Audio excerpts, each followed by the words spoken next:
Thank you for coming. Welcome to Annapolis. My name is Bernie Bennett. I am the Public Information Officer for the Annapolis Police Department, and we are here to talk about the incident that took place in Annapolis last night. The press conference will begin with Chief Ed Jackson. We are also joined today by Governor Wes Moore and County Executive Stuart Pittman, as well as Mayor Gavin Buckley. We are also joined by Senator Sarah Elfreth and Delegate Shanika Henson, as well as members of the City Council, Alderman Rob Savage and Alderwoman Pindell Charles. And we are streaming this live on Facebook, as you know. We're also joined by members of our team, our Commander of Operations, Captain Lamar Howard, and our Commander of Patrol, Captain Justin Kleindest. So what will happen is we will begin with the Chief. We will talk to our dignitaries following that. We will open it up to your questions after that. And let's begin. Let's begin with Chief Ed Jackson. Good afternoon. I'll start by giving an overview of the events that occurred on Sunday, June 11th at 7:50 p.m. On Sunday evening at 7:50 p.m., my police officers received a call to the 1000 block of Paddington Place off of Edgewood Road in the city of Annapolis for a report of a mass shooting incident with casualties. When first responders arrived at the scene, the first responders being the Annapolis City Fire Department, the paramedics, and Annapolis PD, arrived at the scene, they found 3 deceased victims. 6 people in total were shot. 3 were deceased at the scene, declared dead at the scene, and others were taken to area hospitals, 2 by airlift and 1 by ambulance. The 3 hospitalized victims are in stable condition as of this press conference. What we didn't have tonight, and I'm going to talk about right now, is the names and where the victims are from. The first victim is Nicholas Morales. He's a 55-year-old Hispanic male of Odenton, Maryland. The second one is Mario Antonio Morales Ruiz. He's also an Hispanic male from Annapolis, 27 years old. And then the third deceased victim is Christian Marlon Segovia, 25, of Annapolis. He's a 25-year-old Hispanic male. When police arrived, they were able to take a person of interest into custody. Since then, the victim has been charged by the Anne Arundel County State's Attorney. He's been charged with, well, his name is Charles Robert Smith. He's Charles Robert Smith. He lives in the 1000 block of Paddington Place. He's a male white, 45 years of age. That's Charles Robert Smith, 45, of Annapolis. He lives in the area off the 1000 block, or in the 1000 block of Paddington Place.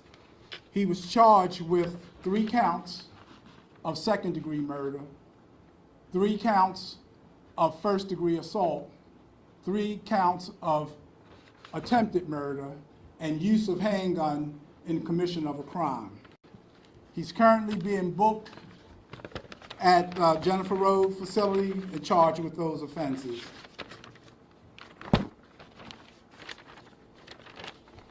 Also, as we speak, I'd like to thank our federal partners. The Federal Bureau of Investigation, along with the Alcohol, Tobacco, and Firearms and Explosives, and the U.S. Marshal Service are working very closely with us. The FBI is processing the scene for us, and the Alcohol, Tobacco, Firearms, and Explosives is primarily dealing with the ballistic evidence. Again, this is still a very fluid and ongoing investigation. There's still a lot of questions that we have that have not been answered yet. We know that the weapons used was a long handgun and a semi-automatic handgun. I will stay away from the make and models of those two because those weapons are still being analyzed, and I don't want to disclose that at this time because it's still evidence being processed. Again, as we speak, they are still at the scene. We're probably going to hold the crime scene for another 24 hours. We have search warrants for several residents in the area in the effort to obtain evidence. And at a future date, we'll be able to, once the case is ready for prosecution, we'll be able to provide more information. We're currently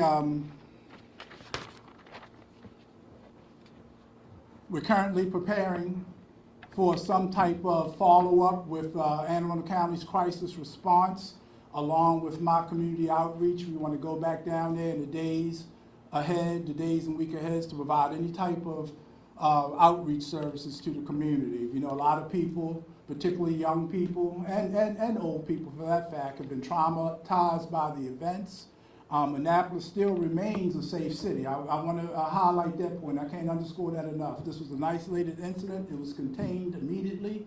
Last night when I said there was no threat to the public, we had a strong person of interest in custody, and we didn't have any other information, credible information, that there'd be any other threats. And so we still believe that was the only person involved in this in terms of causing the death of those 3 individuals. And so Annapolis still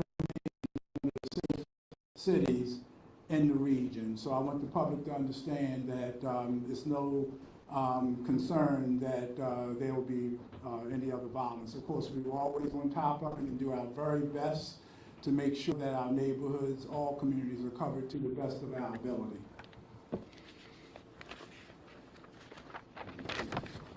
And so now I'll turn it over to the governor. Thank you again, Governor, for attending.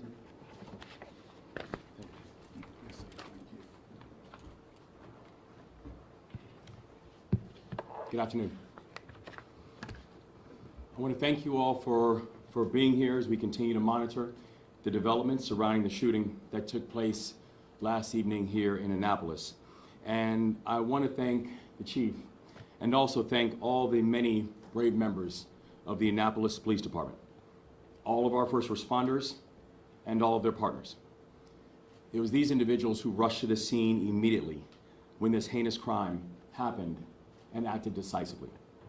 To County Executive Stuart Pittman, to Mayor Buckley, and to all of our local officials, I want to say thank you to you all as well. And I want you and your teams to know that you have my full support, that you have my office's full support, and that the entire Annapolis community has our full support in this dark hour. A la comunidad latina, nuestros corazones están rotos con los suyos y trabajemos juntos para traer justicia y paz. As we speak, my office is moving in coordination with our local, our state, and our federal partners, and we will ensure that all authorities have the resources that they need to investigate this heinous act and support the people of Annapolis. Many brave men and women raised their hands to serve and protect our community. They are the first responders who in many cases have not slept since last night. And they continue to exemplify heroism throughout their ongoing response efforts. The people who responded instantaneously to a terrible tragedy, another mass shooting in our country, and this time, it happened here, in our state. We know that 3 of the victims of the shooting have passed away. And we know that others are fighting for their lives as we speak. And I pray for God's healing mercies on them. And I pray that God guides the hands of the doctors and the medical personnel that are working on them. And my heart goes out to their family and to their loved ones. And for all Marylanders, I know that many people might be feeling numb right now. Numb to the violence that we see in our streets and across the country. Numb to the news stories about more lives being cut short. But we cannot allow that numbness to take hold. We will refuse to be apathetic in the face of horror. We will refuse to say that these problems are too big or too tough to solve, that this is a difficult moment for the city of Annapolis and for the state of Maryland. And it's a difficult time for our country. It's a difficult time that we must overcome, and we can only do that if we stand together and if we stand united. So today, Annapolis grieves, but this pain is accompanied by purpose. Knowing that in response, we will choose to do more than give hearts and thoughts and prayers, because that's simply not enough. We will choose to tackle the issues of violence in our communities head on, unapologetically and unafraid, because this moment demands that we be fearless. We will choose the path of safety and the path of solutions on behalf of all Marylanders who stand united with Annapolis today. And with that, I want to turn it over to my partner with a dear and a deep sense of thanks, our County Executive, Stuart Pitt.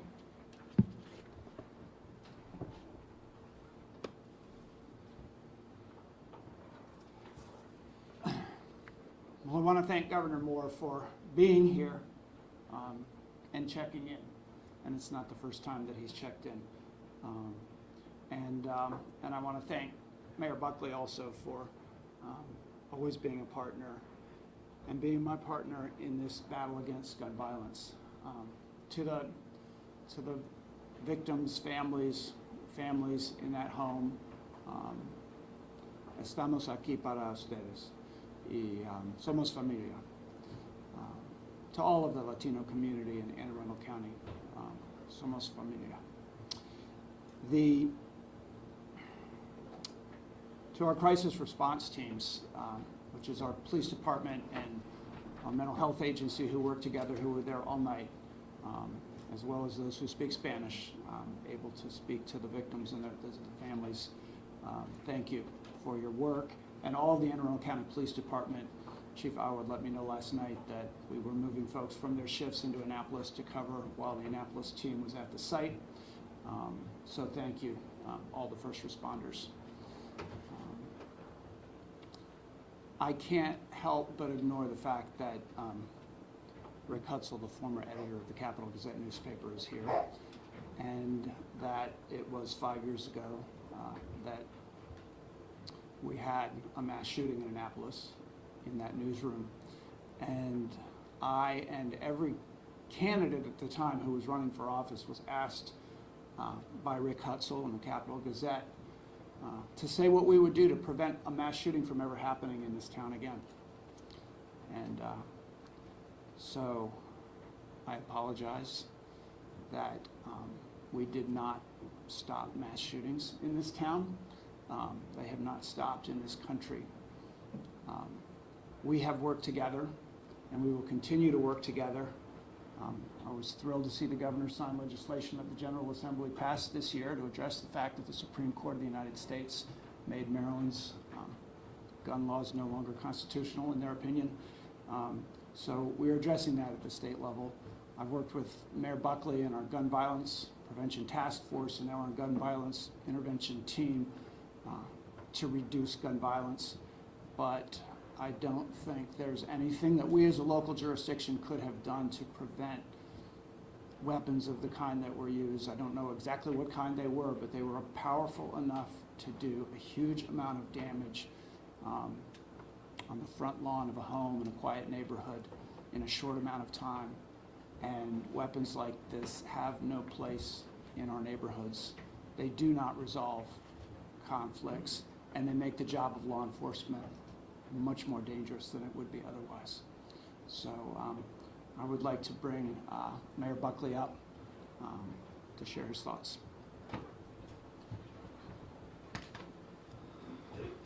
So this is a very, very sad day for the state capitol and for Maryland.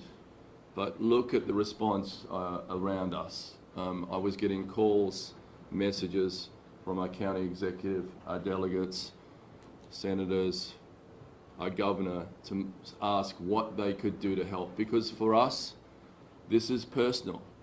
This is not who we are. On a day that a parent's their proudest moment is their kid's graduation from high school.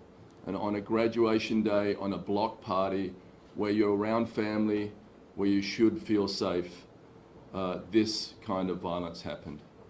We try to teach our children that violence is not the answer, but so quickly we turn to violence, and when you turn violent and you have access to guns, this is the kind of thing that happens. So we have to address this as a nation. Maryland is going to lead the way to try to roll some of this back, be respectful of gun ownership, but honestly, how much firepower do we need in a community? We will be working on these issues together. Our thoughts and our prayers go out to these families who are devastated. There are many people on that block who will never be the same. The people that live in that diverse community are our family. They're our children. We should be taking care of them. We need to do better. And with that, I'll hand it over. The mayor just addressed with a number of witnesses that had spoken with us about there was a party and there was a conflict apparently about a parking spot. Can you characterize some of what may have occurred out there, what investigators are talking about this? Well, we know that those things did occur, but I'm not going to get into the motive of the shooting. I'm not even positioned to say that the shooting and the homicides were directly related to that. You know, something happened and that caused the suspect, or now defendant, to use deadly force and to cause that kind of damage. But yes, sir, there was, we've heard that information's been on social media, but I don't want to speculate. We're still very, very much trying to find out what was the motivation behind this, and we are not poised to say that that was the motivation at this time. Is there any evidence that these people knew each other, for instance? And I'm going to dispute something. He lived in close proximity, but we haven't determined that yet, what the relationship was, and I'm really not poised to say that at this time. Chief, just for clarification, you mentioned as you were announcing those deceased and the suspect, and I thought I heard you say that the suspect was one of the people wounded? Right? No, sir. The suspect, we have no evidence that he was wounded. No, sir. Chief, over here, Kate Lamar from WBAL-TV. Yesterday, you said you believe there was an exchange of gunfire. Today, you said there was two types of weapons that were recovered. Did they both belong to the single suspect, or was there a second individual who shot the second weapon? Yes, Kate, we have, Mr. Marr, we haven't determined that yet. Yesterday, we were speculating that may have been a possibility based on what we initially saw, but now that the Federal Bureau of Investigation and Alcohol, Tobacco, and Firearms are evaluating this evidence, that's yet to be determined. We do know that there was more than one handgun, a long gun, and a short gun, and whether there's exchange of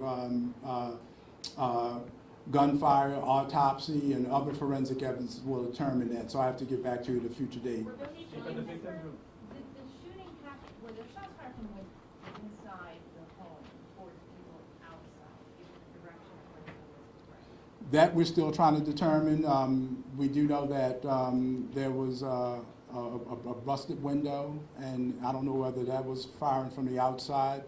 All indications that the suspect was on his property and fired towards the victim. We don't know what that exchange looks like now. We still have a lot more to do. We have to review possible video cameras, ring-style cameras, and so we still have a lot of work to do so that I can definitively, state that, but we just don't know yet. I know you said you don't want to speculate right now, but a lot of neighbors are saying that this was over a parking space. Just your thoughts on using this kind of firepower? Well, it goes back to what the mayor said, and I couldn't agree wholeheartedly. This is not a Second Amendment issue. We have far too many high-powered weapons that are in the hands of people with rage, mental illness, substance abuse, and you mix those two together. I mean, what good's going to come out of that, you know? And so We're living at a time, I mean, I hear it every single day, you know, it's related to COVID, or it's related to the economy, it's related to all those things. Well, I just happen to think that crime, this type of crime, is a social problem. It's not a law enforcement problem, it's a social problem. And we have to do something to mitigate these use of handguns and availability of handguns, you know. So, I mean, everything from ghost guns to all types of high-powered weapons, we see it all the time. And so, who knows what the motivation was. Did he go back and reload a second time or a third time? Do you know that information? Say that again? Were the guns legally owned by the suspect? That's yet to be determined. We're still investigating that. We're dependent on the ATF to really dig into that. Sometimes they're difficult to trace. Sometimes the ownership is not readily available. It depends on a lot. And did he go back and reload? Did he have a lot of ammunition with him? Can you That well, elaborate on that? no, that I can't elaborate on that. He surrendered peacefully, without incident. That's all we can say now. Like I said, we're searching the house now. We got a warrant from a district court judge to do a search warrant, and so we're trying to find all of that out now. What are the conditions of the victim? Your investigation looks Say into that what are again. the conditions of the victim? The 3 victims that survived are stable, and it looks like that they're going to survive. We're grateful for that. They are all, I believe, at Maryland shock trauma, and they're all in stable condition and expected to survive. Are they Chief, related? are you looking at, does the investigation include looking into whether this may have been racially motivated? And if you determine it was, will these charges be upgraded to include a hate crime? Yes, ma'am.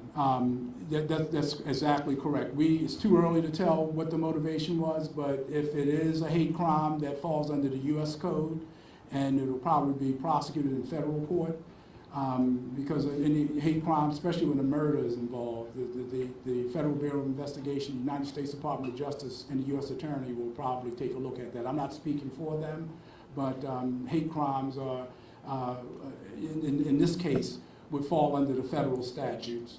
And it is part of the investigation, I think you said that. Yeah, we're not ruling anything out, in other words. We're not ruling anything out. I mean, ostensibly, our suspect is a white male and the 3 victims are Latino, but we can't draw any inferences from that. You know, we have to look at every possible angle. And as I was saying, Kate, that at the time, we really don't know. I'm not withholding anything. We really don't know whether that was the motivation or not. Have police done any program or had any history with Mr. Smith before, or is this the first time? I know since I've been here, I don't know of any encounters with him. We are still delving into that now. But since I've been here, I'm not familiar with him. Are the victims all related? The 2 victims have Morales in the name of the 3rd victim. Yeah, one was the father and son. Yes, sir. Yes, sir. One was the father and son. Is Segovia related to them as well? Not that I'm aware of. So you said you turned yourself in peacefully. Did you speak your motive at all? No, ma'am. He just surrendered peacefully. And that's all we have. Chief, you mentioned the amount of firepower. How many firearms were approved in the home and how many bullets were fired? That's yet to be determined. The search warrant is still going on now. Who fired the first shot? We know that, only thing we know is that the person that we have in custody fired shots. We don't know whether the first shots were fired. That's yet to be determined. We're still going to look at possible video cameras and interview witnesses. What we're doing now, we had 3 decedents at the scene. That took us the better part of the entire night to make sure that we get any type of forensic evidence from the bodies of those individuals. We had to process the scene outside. We spent the better part of this morning looking for spent shell casings. And so now that we've stabilized the scene, as I stated before, we're going to hold the crime scene and remain on premises until we are satisfied that the entire premises has been gone over. So a lot of the questions that you have to ask is yet to be determined as of this press conference. Can you clarify the gun stuff, please? You mentioned a handgun, and then what you described as a long handgun. And I know we can't get into makes and models, but that could confuse people. Yes, a sidearm, a semi-automatic sidearm is much like what I'm wearing now. You know, it can easily be concealed. You know, you can tuck it in your waistband, put it in your coat. That's a sidearms, right? That was one of them. That was one of them, and then a long gun could be any type of weapons. I don't want to speculate as to what type of weapon or divulge what type of weapon it was. You use the word handgun on that second one, so it's one of these. Handguns are modified, yes, sir. Handguns with a brace kind of thing, it looks like a rifle, help us understand that. Well, it's just a only thing I can say right now is just a long gun. We have a regular handgun, then we have a long gun, a modified version of a gun with a long barrel. That's the only thing I'll say right now. But it's characterized as a handgun. I'm characterizing this as a long gun, that yet to be determined. Alcohol, Sorry to be tobacco? confused. No, sir. That'll be something that we can disclose later on. Was that fully automatic? We don't know that either. But it was semi, the second one was also a semi. The handgun was a semi-automatic. We don't know what the other one was. The victims lived at that house, or were they guests of the graduation? Some of them lived in the block, and other ones lived in the county. They're all from Anne Arundel County, but not all of them lived in the block. That, okay, But in the area, yes, sir. It looked like there were a lot of people there last night. Any kind of estimate as to how many people were there? When I got there, and I can say when I got there, there was still quite a few people out. There was easily 150, 200 people out. It was a very, understandably, a very active scene, a very volatile scene. When people start shooting and you have the events that occurred there, people are scrambling, running for cover, trying to rescue their children and loved ones. So it was a very volatile scene. I'd like to thank the men and women of the Annapolis Police Department, along with Anne Arundel County, the Sheriff's Office, and the Maryland State Police, because they did a very wonderful job in stabilizing the community very rapidly. I have one more follow-up from what you said yesterday. Yesterday you said you believe at least one home was hit by gunfire. Is that still the case, or have you found? I haven't been informed that any other homes were hit as of this press conference. Thank you. Mhm. And also, just in, the suspect, Mr. Charles Smith, he's been held without bond. He's been held at the Jennifer Road Detention Center. Charles Robert Smith, I stated his name earlier, 45. The court commissioner just held him without bond, so he won't be released. Chief, were there any record of responses to 1004 Addington, or complaints about parking on the street, crowding on the street? We're looking into that. We're looking into that. I don't know if were there any calls. Where's my chief of patrol? Were there any calls leading up to that we're aware of? Nothing significant. No, nothing. And I checked last night, and I couldn't find anything, but I want to make sure my chief of patrol could answer that. Anything? I'm sorry, Rick, I think that's, I don't think that there was, but I'll double check, and if you can find any calls, I'll make sure that you get the information. Yes, sir. Thank you so much. You're welcome. Thank you. Thank you very much, ladies and gentlemen. We'll have some press releases for you in the back of the room, and also my business card if you have any further questions. Again, this is an ongoing investigation. Details are forthcoming as we proceed with our federal partners. So I'll try to update you all as much as possible. And if you have any questions, again, please contact me here. And again, I'm Bernie Bennett, Public Information Officer for the Annapolis Police Department. And we'd like to thank our elected officials for coming out today and being part of this. And we will do the best we can. Thank you very much. Okay, thank you. Have a great day. Thank you so much, sir.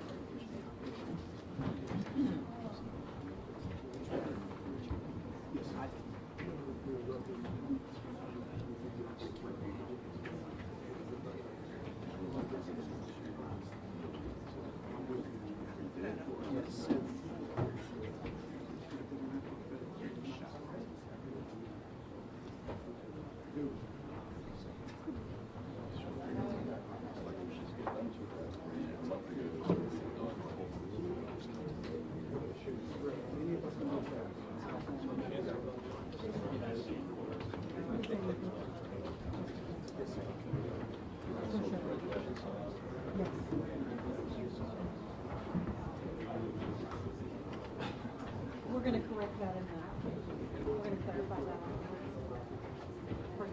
the.